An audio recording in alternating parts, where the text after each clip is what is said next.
Most of us remember Chris Farley as one of the funniest people who ever lived. We remember the falls, the yelling, the laughter. But who was Chris when no one was laughing?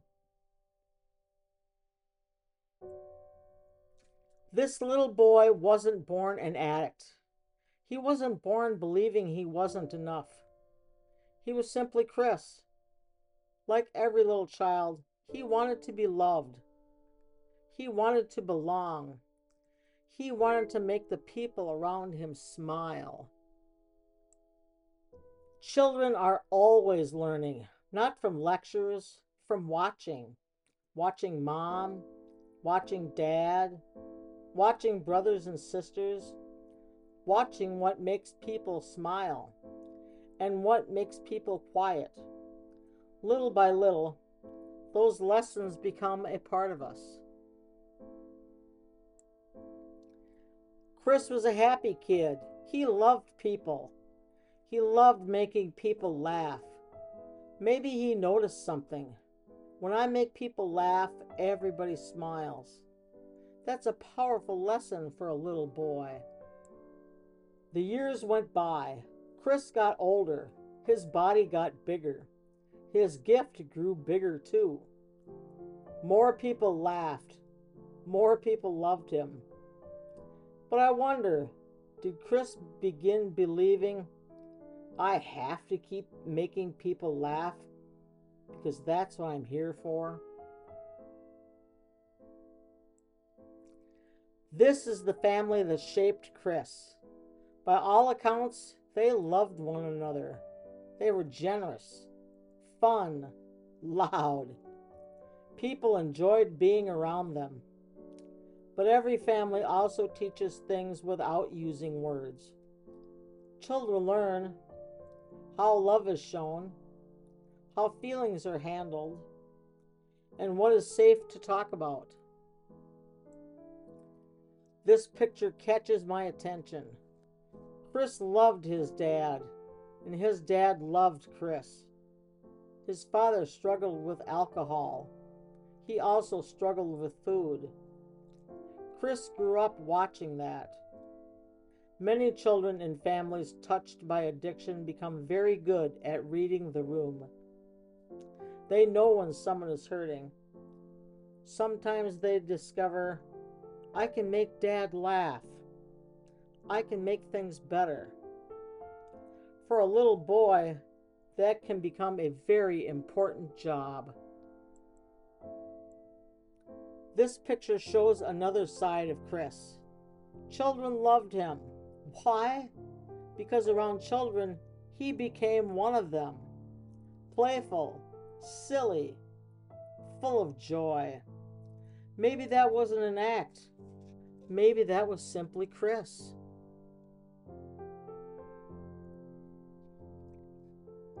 Now Chris is grown. He's talented, funny, full of energy. The world is about to discover him. But inside, I wonder if a little question had already started. Will people still want me if I'm not funny? This is one of my favorite pictures. No character, no costume, no joke, just Chris. I wish we knew what he saw when he looked in the mirror.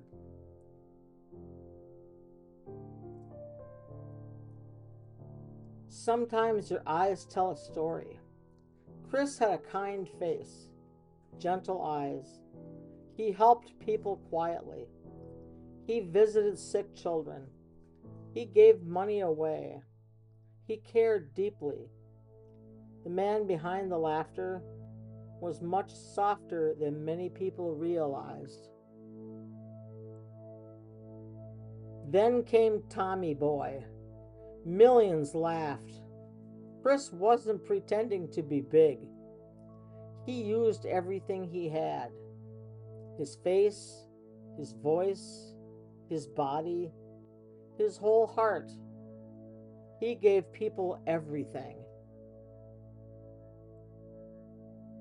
This became another family. Saturday Night Live. People who understood him. People who laughed with him. People who challenged him. During some of these years, Chris also stayed sober. That's important. It tells us something. His gift never came from drugs. Chris and David Spade look completely different, but together they worked perfectly.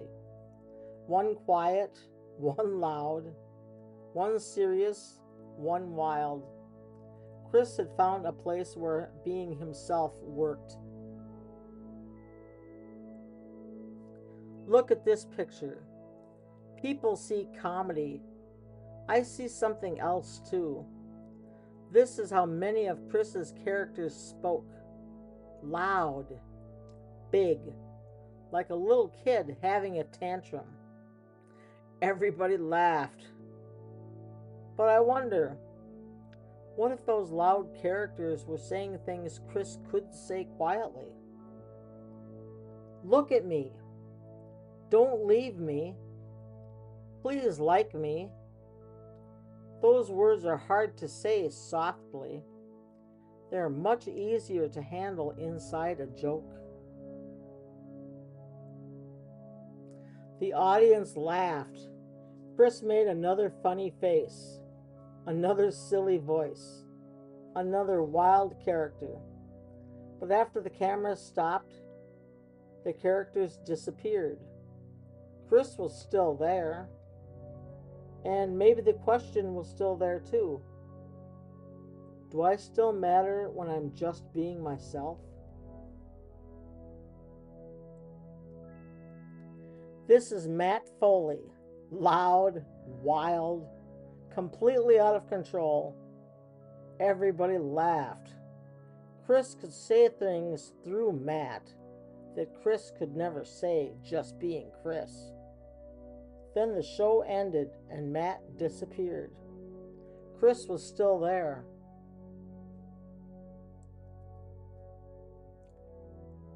The cameras stopped. Matt disappeared. Tommy Boy disappeared.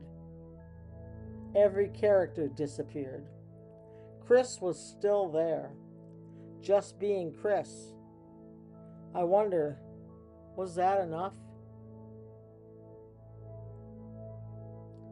Chris wanted to get well. He went to treatment again and again. 17 times he went. He wasn't running toward addiction. He was trying to get away from it. So what kept pulling him back? Maybe the battle wasn't the drugs.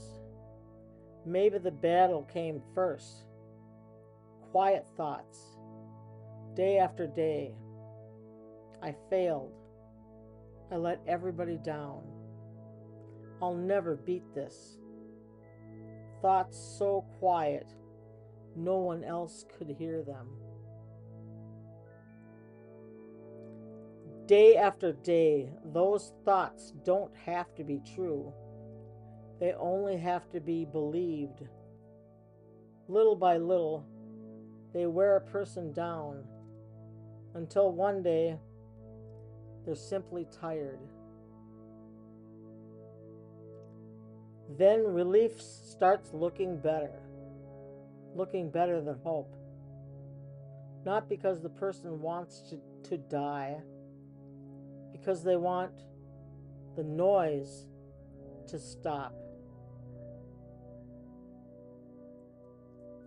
Maybe it sounded like this. I failed again. Everybody's disappointed. Why can't I beat this? I'm so tired. Those words aren't spoken out loud. They're spoken inside.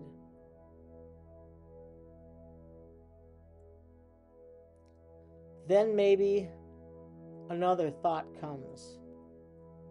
Nothing works. I'm never going to change. I just want this to stop. Maybe that's where the real battle was all along.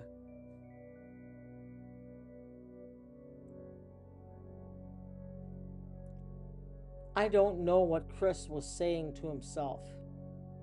I only know what the world heard. The laughter, the characters, the applause, the quiet conversation. Only Chris could hear that.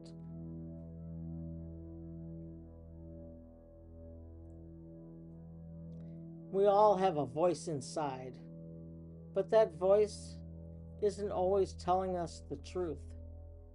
Maybe the most important question isn't, what am I saying to myself? It's, should I believe it?